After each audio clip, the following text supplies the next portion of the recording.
Hey guys, in this video I'm making a bunch of mugs actually, but I had such an awesome throwing day that I wanted to share it with you.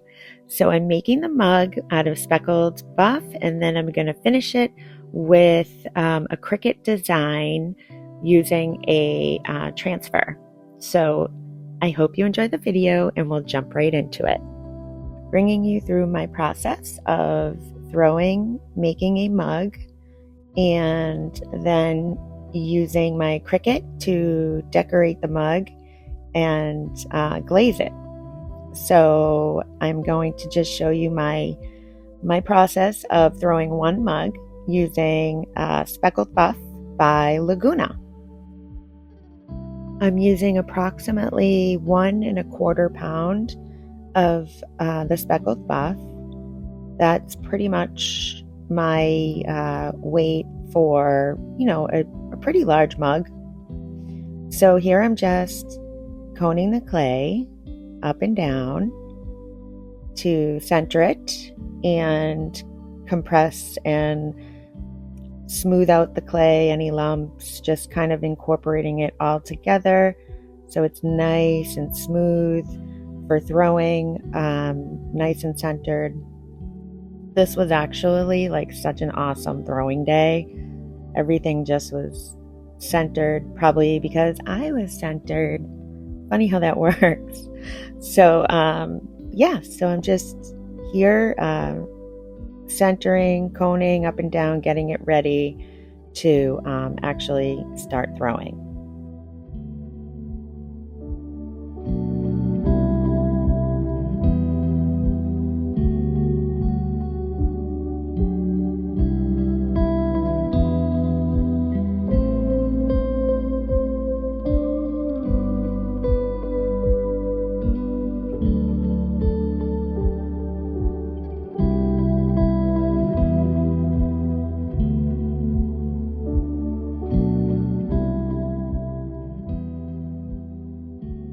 So as I drill down into the center and open it up, I'm thinking about how thick I want the bottom.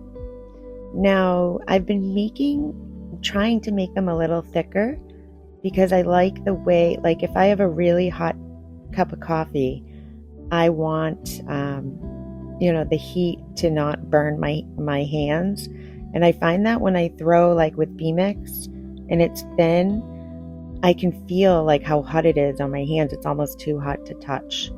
So I've been trying to make my mugs a little thicker, although the Speckled Buff, with the grog tends to like absorb the heat more so it doesn't burn my hands because I like things really hot. But anyway, so I'm thinking about that, and now as I pull up the walls, again, I'm thinking about the bottom of the mug, because sometimes I hold it that way with like a hand at the bottom and a hand on the handle. So I'm pulling up and I'm just kind of thinking about the thickness of the piece.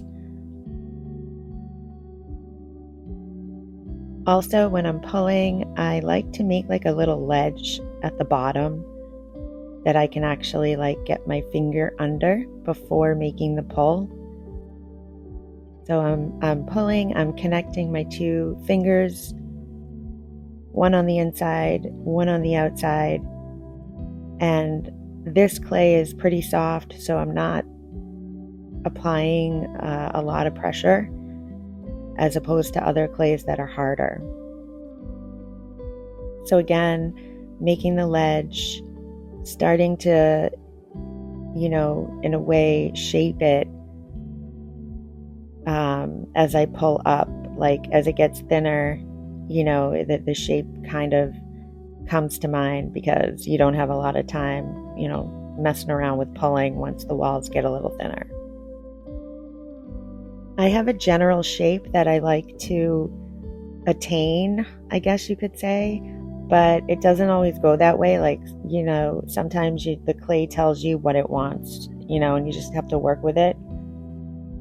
But I generally like to throw like a belly in the mug, and then have it kind of taper in towards the top. That's just kind of the shape that I've always gravitated towards. My hands just go that way.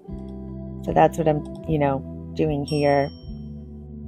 Just sort of pushing out gently at the bottom with the inside hand and bracing with the outside hand as I'm like moving in the direction of the shape, like I'm following it like that, if that makes any sense. I tend to throw very thin, like it's a problem sometimes, like I said, so I'm trying to make things a little bit thicker just for like comfort, so I'm not like burning my hands off when I'm holding a cup of coffee.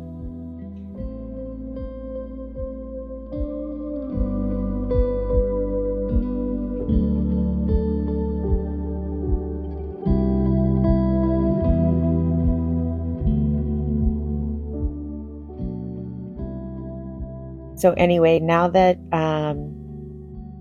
I'm here, I'm just using my red rubber rib to shape it and just refine the shape. So I'm kind of starting at the bottom with like a bend in the rib. I'm bending it so it has a curve, so it's following the belly while I'm pushing in, but it's not like a hard push. It's gentle, but I am applying pressure inwards and then following it up all the way to the top.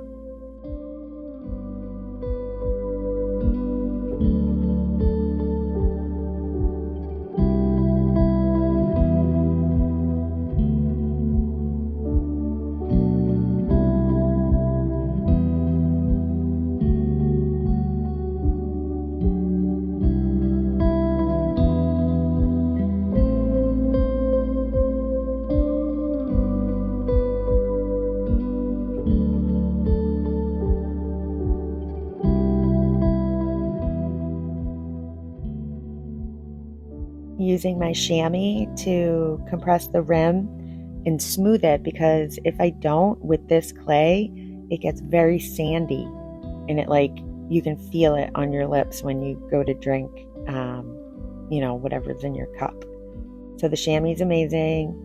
And now I'm just trimming off the bottom, and I like to trim as much as I can now, so I don't have to do it later. And this won't have a foot, so it's just kind of like I'm just going to clean it up later, but right now I'm just trying to get as much as I can off of the bottom and give it a little shape while I'm there.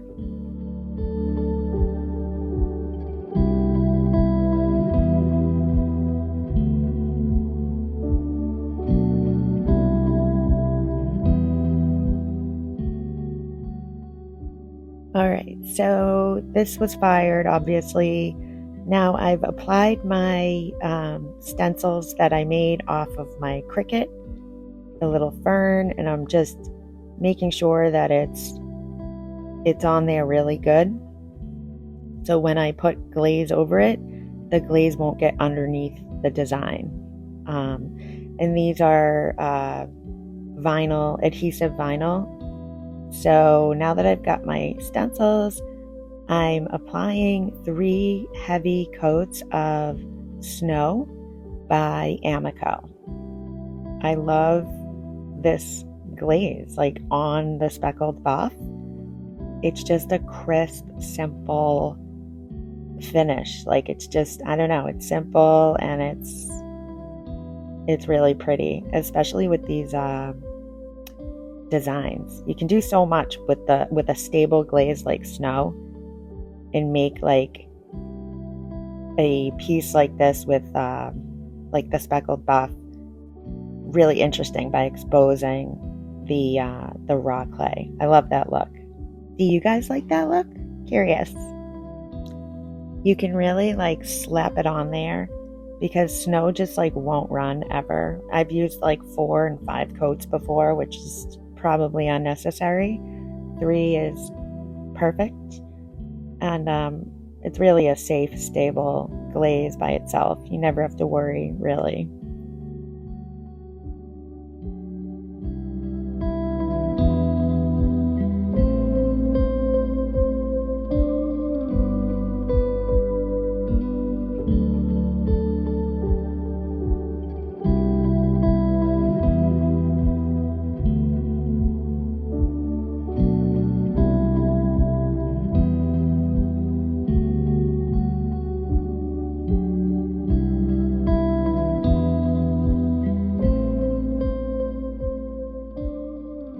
now that I'm finished pretty much glazing this, when I go to remove the stencil, I like to do it when it's like semi-wet, the glaze, but that didn't really happen for me here. I had to use a little tool to help me get it off. It was a little more cumbersome than I had anticipated, so that's what I'm doing here. I got to find an easier way to get these things off. But the tool I have, my X-Acto knife, was like perfect. You just have to be a little careful.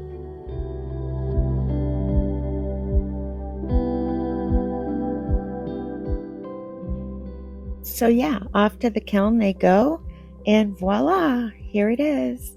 How pretty is that? And here are a few other clips of some of my other cricut pieces. That's all for now. Hope you guys loved the video. Hope you found it helpful, and I'll see you next time. Bye.